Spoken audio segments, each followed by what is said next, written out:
Rubrică mai tehnicistă astăzi, cu informații asezonate momentului. În lumea fotografiei se numește cameră obscură și nu reflectă lumina, o filtrează.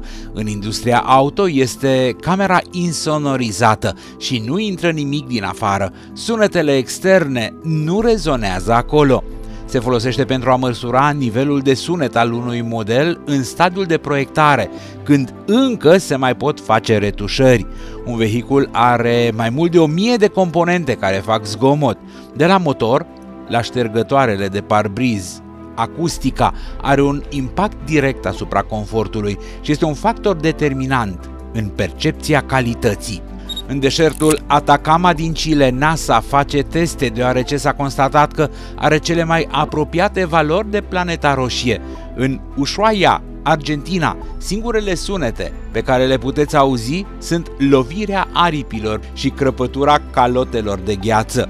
Ele ar putea fi cele mai silențioase locuri de pe planetă, dar să știți că nu e deloc așa.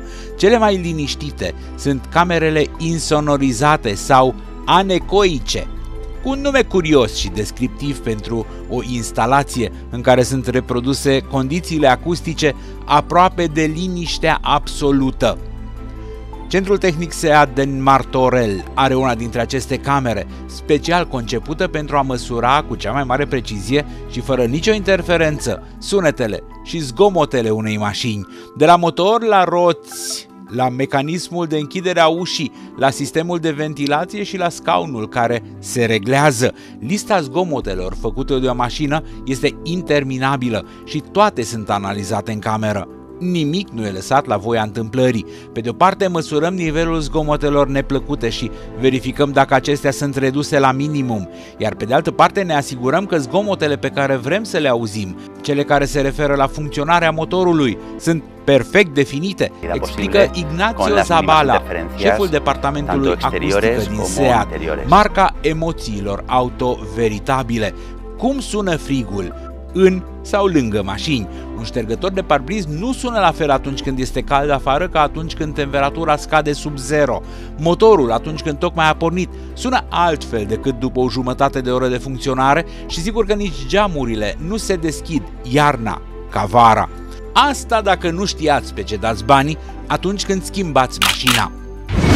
Ford lansează campania de igienizare a sistemului de aer condiționat pentru clienții din România. Campania de service implică schimbarea filtrului de polen al mașinii cu un alt filtru pe bază de carbon activ și curățarea casetei filtrului de polen cu ajutorul unei soluții speciale de igienizare. Filtrul pe bază de carbon activ asigură o barieră împotriva impurităților, prevenind totodată și alergiile. Pachetul complet costă 224 de lei cu TVA inclus, iar varianta de curățare a accesoriilor existente pe mașină, fără să se schimbe nimic, costă doar 91 de lei cu TVA. Această campanie nu este gratuită, dar specialiștii spun că face toți banii. Serviciul se efectuează doar în reprezentanțele autorizate Ford în perioada lunilor mai și iunie. Aceasta este cea de-a doua campanie de marketing lansată de Ford în cadrul procesului de Restart Service, după campania Stai acasă, demarată ca urmare a pandemiei coronavirus. Campania Stai acasă presupune preluarea mașinilor ce necesită reparații în service chiar de la domiciliul clientului. Ulterior, mașina este reparată, igienizată și adusă de către reprezentantul Ford din nou la domiciliul clientului, fără ca acesta să fie nevoit să se deplaseze. În plus, clientul poate urmări procesul de servisare prin intermediul unui sistem de video checking.